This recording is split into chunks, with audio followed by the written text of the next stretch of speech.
Saya akan menjelaskan tentang Konvensi Wina tentang hukum perjanjian internasional. Konvensi Wina dibentuk pada tanggal 23 Mei 1969 dan berlaku pada 27 Januari 1980. Adapun tujuan utama yaitu untuk mengkodifikasi dan mengembangkan hukum perjanjian internasional sebagai instrumen hubungan internasional. Kemudian ada prinsip penting. Prinsip pentingnya itu yaitu terdiri dari Pacta Sunt Servanda, yaitu perjanjian yang harus ditaati. Terus non-retroactivity adalah perjanjian tidak berlaku surut kecuali disepakati lain.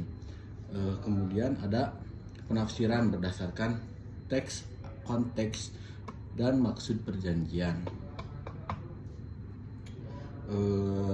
Kemudian ada pengaruh internasional ya.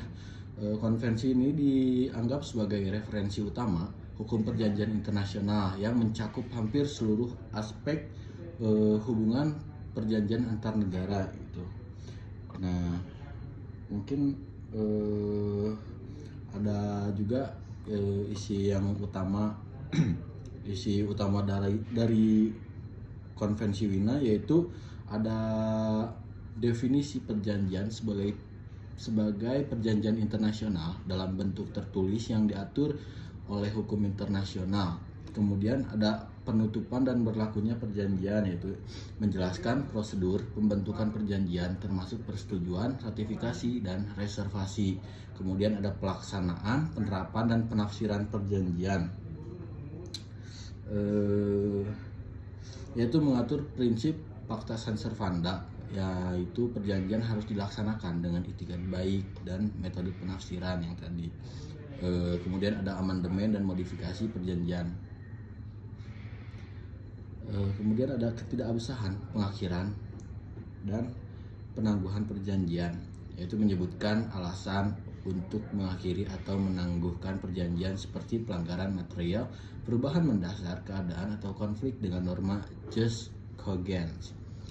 Untuk yang terakhir yaitu ketentuan yang lain-lainnya ya, menyentuh masalah seperti penerapan pada perjanjian multilateral dan prosedur penyelesaian sengketa, adapun pendaftaran perjanjian. Mungkin seperti itu.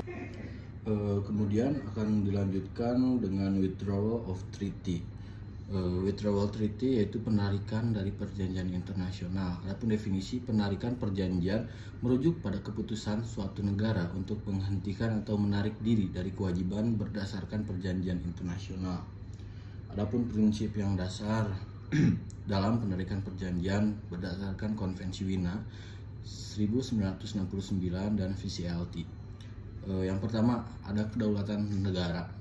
Penarikan adalah hak sah negara, tetapi harus mengikuti aturan dan dalam perjanjian.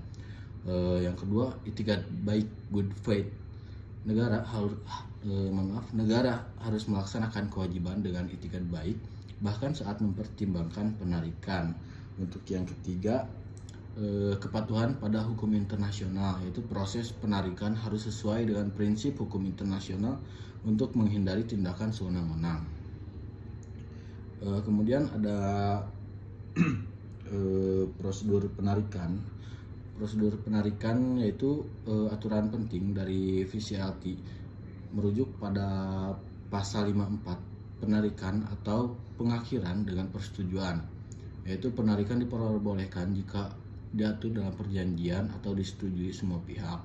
Kemudian pasal 56 penarikan tanpa ketentuan tertulis. Untuk poin ada beberapa poin. Untuk poin pertama, penarikan diizinkan jika terbukti bahwa para pihak bermaksud membolehkan penarikan. Kemudian ada hak untuk menarik diri tersirat dari sifat perjanjian. Kemudian harus ada pemberitahuan setidaknya 12 bulan sebelumnya. Kemudian pasal 60 pelanggaran material. Penarikan dapat dilakukan jika terjadi pelanggaran material oleh pihak lain. Dan yang terakhir ada di pasal 62 perubahan keadaan fundamentalis atau rebus substantivus, yaitu penarikan diperbolehkan jika perubahan keadaan yang tidak terduga secara radikal mengubah kewajiban perjanjian. Kemudian ada pembatasan penarikan juga ya. Yang pertama itu ada larangan penarikan sepihak yang arbitrer, tidak diizinkan kecuali diperbolehkan secara eksplisit atau tersirat dalam perjanjian. Untuk yang poin kedua, kelangsungan kewajiban multilateral, yaitu penarikan satu pihak tidak membatalkan perjanjian untuk pihak lain. Dan poin terakhir ada kewajiban yang sudah timbul ya. Antara lain kewajiban sebelum penarikan tetap berlaku hingga penarikan efektif. Ada prosedurnya juga ya. Untuk yang pertama yaitu pemberitahuan. Negara harus memberitahu pihak lain atau depositori tentang niatnya. Kemudian ada periode pemberitahuan, harus mengikuti periode pemberitahuan yang ditentukan dalam perjanjian atau sesuai VCLT. Kemudian ada tanggal efektif penarikan berlaku setelah periode pemberlakuan terakhir. Nah, kemudian ada studi kasus penarikan dari Paris Agreement, yaitu Perjanjian Paris. Pasal 28 mengatur prosedur penarikan, yaitu batas waktu pemberitahuan hanya dapat dilakukan 3 tahun setelah perjanjian berlaku bagi negara tersebut. Kemudian efektivitas penarikan berlaku 1 tahun setelah pemberitahuan resmi. Adapun contohnya, Amerika Serikat menarik diri pada era Trump tahun 2017 dan kembali bergabung di bawah Presiden Biden tahun 2021 tanpa periode menunggu saat bergabung kembali.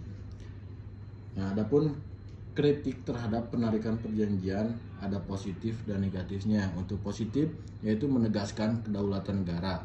Kedua, memberikan fleksibilitas untuk keluar dari perjanjian yang usang. Dan yang ketiga, mencerminkan perubahan kebijakan domestik. Adapun kritik yang negatif yaitu melemahkan multilateralisme. Yang kedua, menciptakan ketidakpastian hukum dan politik. Yang ketiga, merusak reputasi negara dalam negosiasi global. Dan yang terakhir ada memicu tindakan balasan, terutama pada perjanjian keamanan atau perdagangan. Di sini saya akan menjelaskan definisi dan jenis perjanjian. Perjanjian traktat adalah kesepakatan yang dibuat di bawah hukum internasional antara beberapa pihak. Umumnya negara, meskipun organisasi internasional juga dapat terlibat. Perjanjian ini merupakan salah satu sumber hukum internasional yang diatur oleh Konvensi Wina tentang hukum perjanjian tahun 1969 yang mulai berlaku pada tahun 1980 dan telah diratifikasi oleh 116 negara. Hingga 2019, menurut Konvensi Wina, traktat adalah perjanjian internasional yang disepakati dalam bentuk tertulis dan diatur oleh hukum internasional. Perjanjian dapat dibagi menjadi 3. 1 bilateral antara 2 negara.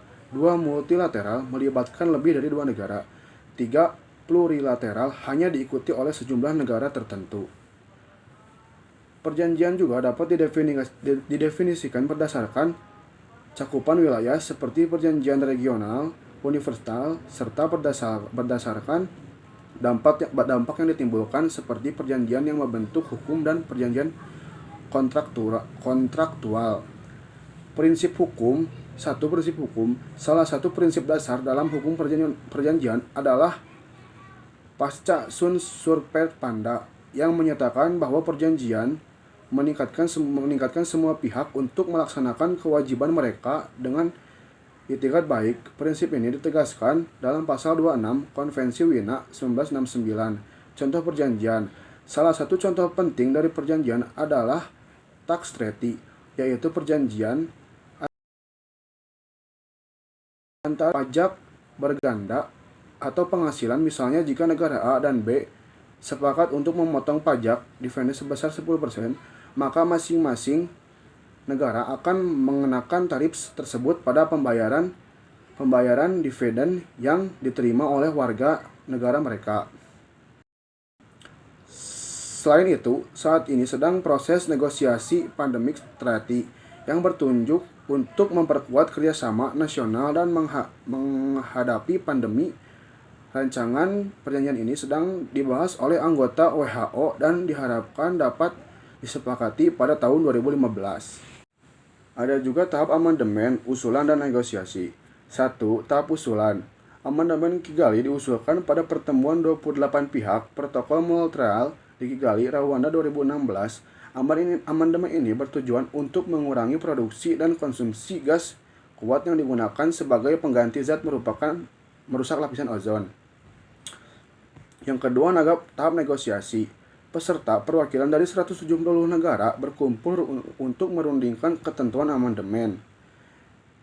Isu utama diskusi berfokus pada garis waktu untuk mengurangi HFC dan kewajiban yang berbeda untuk negara maju dan negara berkembang, mengingat kapasitas mereka yang berbeda.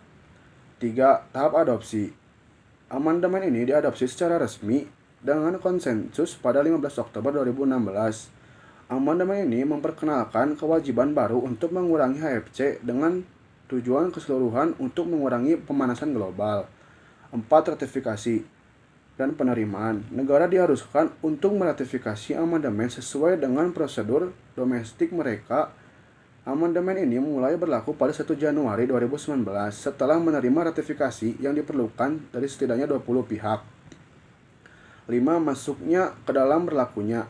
Amandemen Kigali hanya berlaku bagi negara-negara yang meratifikasinya pada tahun 2024. Sebagian besar pihak protokol Montreal telah meratifikasi amandemen ini, mencerminkan dukungan internasional yang luas. Negara-negara yang belum meratifikasi amandemen ini tetap terikat protokol yang asli namun tidak diwajibkan untuk melaksanakan pengurangan HFC. 6. Pelaksanaan dan pemantauan. Lembaga-lembaga perjanjian termasuk Sekretariat Ozon mengawasi pelaksanaan amandemen ini. Dukungan keuangan negara-negara berkembang diberikan melalui dana multilateral yang berbentuk berdasarkan protokol Montreal untuk memastikan keputusan terhadap kewajiban baru ini. Baik, saya akan menjelaskan entry into force atau berlakunya perjanjian. Kerangka hukum internasional. Ada Konvensi Wina tentang Hukum Perjanjian, VCLT, pasal 24. Perjanjian berlaku sesuai ketentuan yang disepakati atau ditetapkan dalam perjanjian. Tidak ada ketentuan perjanjian yang berlaku setelah semua negara peserta menyatakan persetujuan. Selanjutnya ada ketentuan berlakunya perjanjian.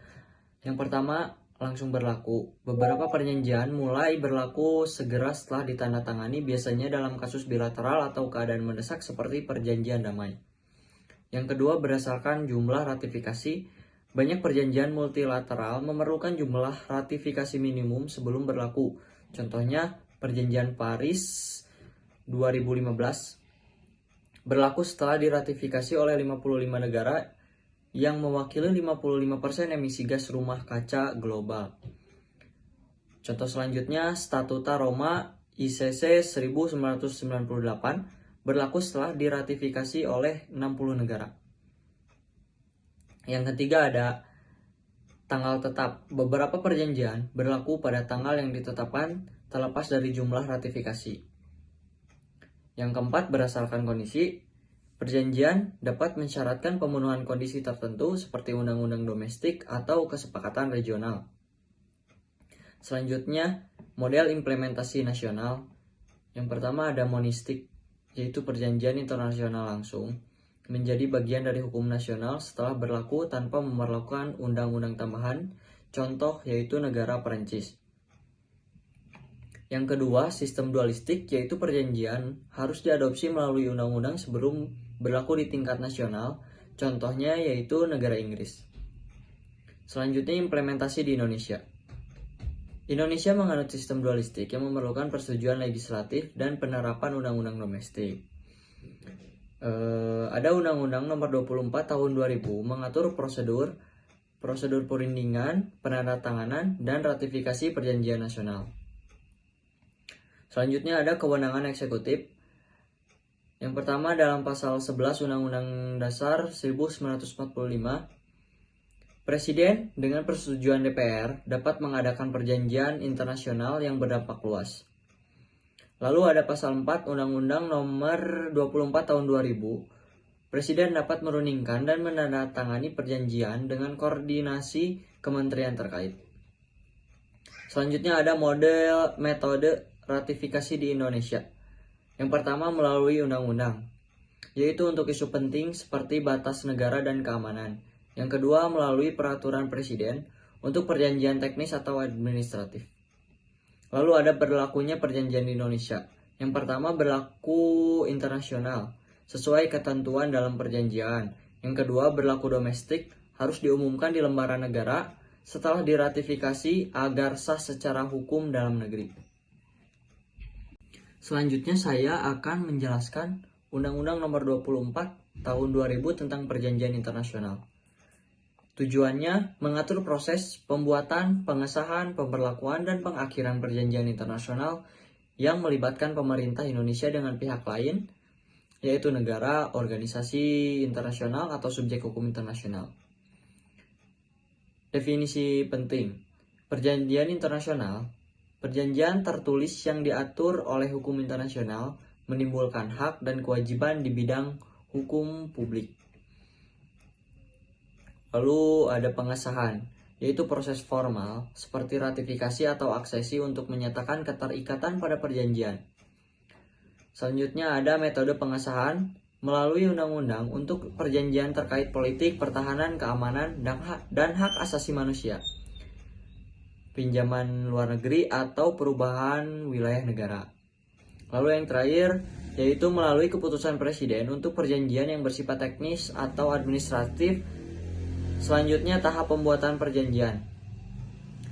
Yang pertama penjajakan, yang kedua perundingan, yang ketiga perumusan naskah, yang keempat penerimaan dan penandatanganan. Berlakunya dan pengakhiran perjanjian. Yang pertama berlaku setelah penandatanganan atau sesuai syarat yang ditentukan perjanjian. Berakhirnya jika tercapai tujuan pelanggaran oleh pihak terkait atau kepentingan nasional terganggu. Proses entry into force. Dalam perjanjian internasional, aturan internasional diatur dalam pasal 24 Konvensi Wina tahun 1969 yang menyebutkan perjanjian berlaku sesuai syarat yang disepakati oleh para pihak. Lalu ada jenis berlakunya perjanjian. Yang pertama langsung berlaku. Berlaku segera setelah ditandatangani, misalnya dalam kasus perjanjian damai. Yang kedua berdasarkan jumlah ratifikasi, memerlukan jumlah minimum ratifikasi sebelum mulai berlaku. 3. Tanggal tetap, berlaku pada tanggal yang telah ditetapkan. Yang keempat berdasarkan kondisi tertentu, berlaku setelah kondisi spesifik dipenuhi seperti pengesahan undang-undang domestik. Lalu ada implementasi di Indonesia. Perjanjian internasional hanya berlaku domestik setelah diumumkan dalam lembaran negara dan mengikuti prosedur ratifikasi yang sesuai. Baik, di sini saya akan menjelaskan bagian Pacta Sunt Servanda tahapan perjanjian internasional. Untuk yang pertama, ada prinsip perjanjian internasional dan pengertian dari Pacta Sunt Servanda. Untuk prinsip perjanjian internasional harus mengandung unsur yang pertama, persetujuan bebas. Lalu yang kedua, adanya etikat baik. Ketiga, perjanjian harus ditepati. Yang keempat, perjanjian tidak merugikan atau tidak menguntungkan pihak ketiga. Lalu yang selanjutnya, just cogence, dan yang terakhir, tidak bersifat retroaktif. Untuk pengertian dari Pacta Sunt Servanda adalah asas atau prinsip dasar dalam sistem hukum civil law yang perkembangannya diadopsi ke dalam hukum internasional. Asas ini berkaitan dengan kontrak atau perjanjian yang dilakukan di antara para individu dan mengandung makna perjanjian yang merupakan undang-undang bagi para pihak yang membuatnya, dan mengisyaratkan bahwa pengingkaran terhadap kewajiban yang ada pada perjanjian merupakan tindakan melanggar janji atau prestasi. Lalu, bagian kedua, yaitu untuk memenuhi asas itikat baik, harus mengandung unsur, yaitu yang pertama, para pihak harus melaksanakan ketentuan perjanjian sesuai dengan isi, jiwa, maksud, dan tujuan perjanjian itu sendiri. Lalu yang kedua, menghormati hak-hak dan kewajiban-kewajiban dari masing-masing pihak maupun pihak ketiga yang mungkin diberikan hak dan atau dibebani kewajiban jikapun ada. Lalu yang terakhir, yang ketiga, tidak melakukan tindakan-tindakan yang dapat menghambat usaha-usaha mencapai maksud dan tujuan perjanjian itu sendiri, baik sebelum perjanjian itu mulai berlaku maupun setelah perjanjian itu mulai berlaku. Lalu yang ketiga, yaitu bagian menurut pendapat para ahli mengenai Pacta Sunt Servanda. Yang pertama itu ada Grotius. Grotius mengatakan bahwa asas Pacta Sunt Servanda adalah asas-asas hukum alam yang melandasi sistem hukum internasional, menghormati janji-janji atau traktat-traktat yang merupakan asas paling fundamental dan merupakan bagian dari hukum kodrat menjadi dasar bagi konsensus. Lalu yang kedua, ada Ancelotti. Ia mengatakan bahwa asas Pacta Sunt Servanda adalah meletakkan dasar daya ikat hukum internasional pada asas Pacta Sunt Servanda. Hukum internasional kebiasaan mengikat kepada negara-negara karena telah terjadi persetujuan, tersimpul atau diam-diam, atau yang disebut dengan Pactum Tacitum. Lalu yang ketiga ada Hans Kelsen. Ia mengatakan bahwa perjanjian internasional juga merupakan law creating fact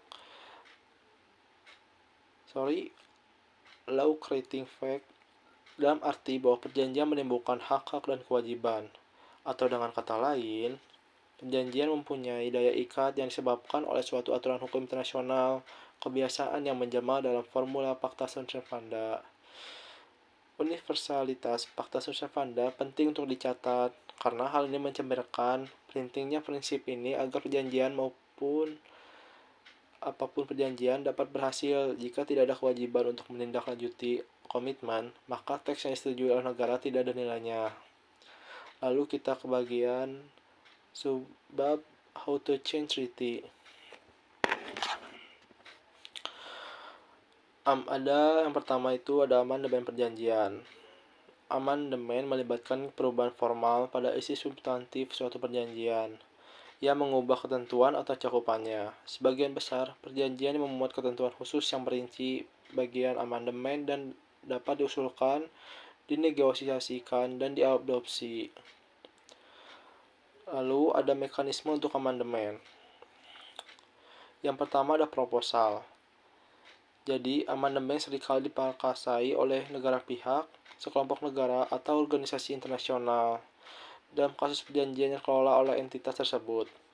Lalu yang kedua, negosiasi. Jadi negara pihak menegosiasikan ketentuan amandemen dan seringkali dalam kerangka konferensi atau pertemuan para pihak.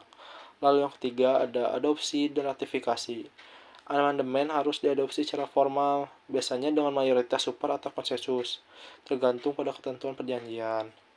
Masing-masing negara kemudian meratifikasi atau menerima amandemen, yang biasanya memerlukan proses persetujuan domestik. Lalu bagian terakhir itu ada entry into force.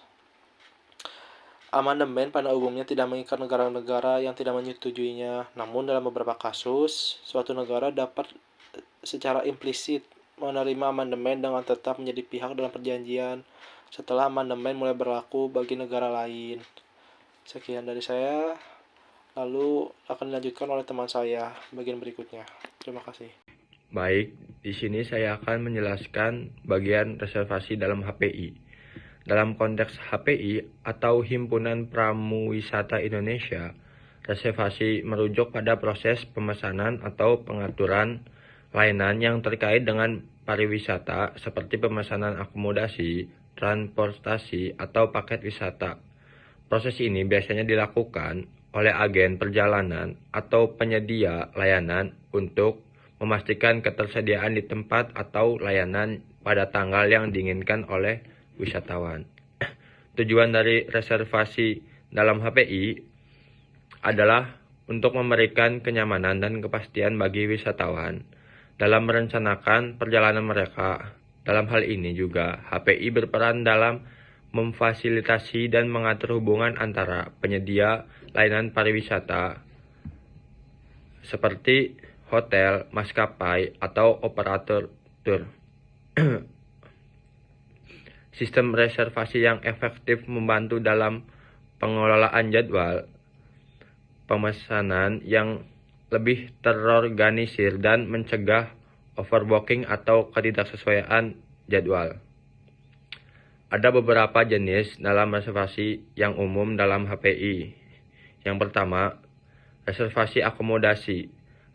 Reservasi akomodasi adalah pemesanan kamar hotel atau tempat tinggal lainnya untuk wisatawan. Yang kedua, reservasi transportasi atau pemesanan tiket pesawat, kereta api, bus, atau lainnya. Yang ketiga, reservasi paket wisata atau pemesanan paket tour yang mencakup berbagai layanan seperti transportasi, akomodasi, dan tur lokal. Proses reservasi ini sering melibatkan koordinasi antara berbagai pihak untuk memastikan pengalaman wisata yang lancar bagi pelanggan. Baik, selanjutnya amandemen dan modifikasi treaty. Amandemen dan modifikasi perjanjian internasional atau treaty adalah dua konsep yang penting dalam hukum internasional. Keduanya berkaitan dengan perubahan atau pembaruan terhadap perjanjian yang telah ada antara negara-negara atau organisasi internasional. Meski keduanya dapat merujuk pada perubahan terhadap isi perjanjian, ada perbedaan mendasar dalam prosedur dan penerapannya. Yang pertama, amandemen perjanjian. Amandemen perjanjian merujuk pada perubahan atau penambahan formal terhadap teks perjanjian internasional yang sudah ada. Amandemen dapat dilakukan jika para pihak dalam perjanjian sepakat untuk mengubah beberapa ketentuannya. Proses ini seringkali memerlukan prosedur yang lebih formal, sepertinya ratifikasi oleh negara-negara yang terlibat, dan sering diatur secara spesifik dalam klausul perjanjian itu sendiri. Prosedur amandemen yang pertama, kesepakatan para pihak atau semua pihak yang terlibat dalam perjanjian harus menyetujui amandemen yang diajukan. Yang kedua, proses ratifikasi. Setelah amandemen disepakati, negara-negara yang terlibat dalam perjanjian biasanya perlu meratifikasi perubahan tersebut melalui proses internal mereka, misalnya melalui legislatif dan parlementer. Yang ketiga, konferensi perjanjian. Dalam beberapa kasus, amandemen dapat diputuskan dalam konferensi antar negara yang terlibat oleh perjanjian tersebut. Contohnya misalnya dalam perjanjian perubahan iklim internasional seperti Protokol Kyoto, negara-negara yang menandatangani perjanjian ini dapat membuat amandemen terkait target pengurangan emisi gas rumah kaca. Yang kedua, modifikasi perjanjian atau modification of a treaty. Modifikasi perjanjian biasanya merujuk pada perubahan perjanjian tanpa merujuk pada prosedur formal seperti amandemen. Modifikasi bisa mencakup perubahan substantif yang lebih luas, seperti penghapusan bagian tertentu atau perubahan seluruh kerangka kerja perjanjian. Modifikasi seringkali terjadi melalui perundingan baru yang dapat menciptakan perjanjian yang berbeda dengan teks asli, tetapi tetap mengikat kedua belah pihak.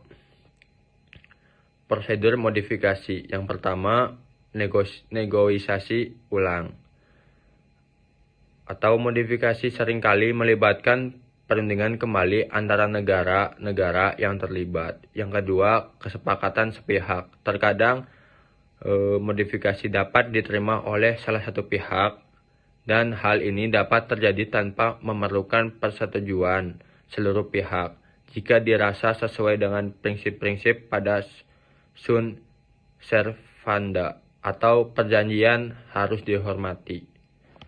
Contohnya, perubahan dalam perjanjian perdagangan internasional seperti perjanjian North American Free Trade Agreement atau NAFTA yang dimodifikasi menjadi United States Mexico Canada Agreement atau USMCA untuk mencerminkan perubahan kondisi ekonomi atau politik. Perbedaan amandemen dan modifikasi. Amandemen adalah perubahan yang dilakukan dengan prosedur formal dan biasanya memerlukan kesepakatan dari semua pihak yang terlibat. Sedangkan modifikasi lebih cenderung fleksibel dan mungkin tidak selalu memerlukan prosedur formal atau ratifikasi yang ketat. Baik, di sini saya akan mempresentasikan sistematika treaty. Sistematika perjanjian internasional, yaitu ada 4. Yang pertama ada pengantar, sebagaimana Undang-Undang Nomor 24/2000 tidak menetapkan format baku untuk perjanjian internasional, mencerminkan fleksibilitas dan praktek. Terus yang kedua, bagian-bagian perjanjian, yaitu ada judul, pembukaan, klausula penutup, serta pernyataan dan tanda tangan. Terus yang ketiga, ada contoh judul perjanjian, yaitu contoh judul bilateral dan multilateral. Terus yang keempat, ada penegasan persetujuan atau frasa have agreed as follow. Di sini saya akan membacakan sistematika treaty perjanjian internasional. Yang pertama, ada pengantar. Undang-Undang Nomor 24/2000 tidak menetapkan format baku untuk perjanjian internasional, mencerminkan fleksibilitas dalam praktek. Yang kedua, bagian-bagian perjanjian, yaitu ada judul, pembukaan, batang tubuh, klausula penutup, dan lampiran. Terus yang ketiga, contoh judul perjanjian, yaitu contoh judul bilateral dan multilateral. Yang keempat, adanya ketentuan khusus. Terus yang kelima, penyelesaian sengketa terminatio. Di sini saya akan menjelaskan tentang termination of treaty. Yang pertama ada pengantar. Negara-negara seringkali merancang prosedur untuk mengakhiri hubungan mereka melalui perjanjian internasional, Konvensi Wina 1969 tentang hukum perjanjian mengatur berbagai ketentuan terkait pengakhiran, penarikan, atau penghentian perjanjian. Proses pengakhiran perjanjian. Pengakhiran perjanjian internasional adalah proses hukum yang mengakhiri kewajiban para pihak dalam perjanjian.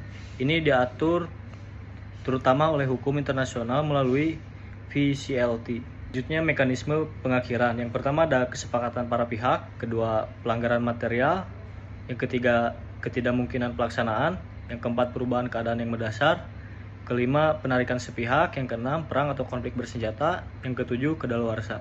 Lalu ada perjanjian bilateral dan multilateral. Yang pertama, dalam perjanjian bilateral, penarikan oleh salah satu pihak mengakhiri perjanjian untuk kedua belah pihak. Kedua, dalam perjanjian multilateral, penarikan oleh satu pihak tidak memengaruhi keberlakuan perjanjian bagi pihak lain. Selanjutnya, pengakhiran melalui perjanjian baru.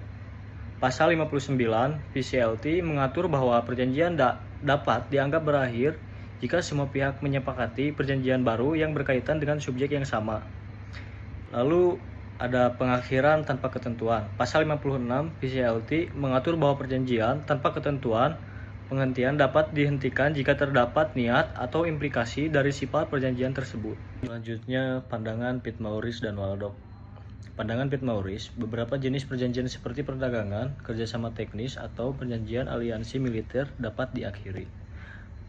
Dan menurut pandangan Waldock, perjanjian tertentu seperti perjanjian perdamaian atau batas wilayah dianggap berlaku tanpa batas waktu. Lalu slide berikutnya ada terminating treaties. Pendahuluan, perjanjian internasional seringkali mencakup ketentuan untuk mengakhiri hubungan antar negara. Seperti Konvensi Wina 1969 tentang hukum perjanjian mencakup 13 pasal yang mengatur pengakhiran, penarikan, atau penghentian perjanjian.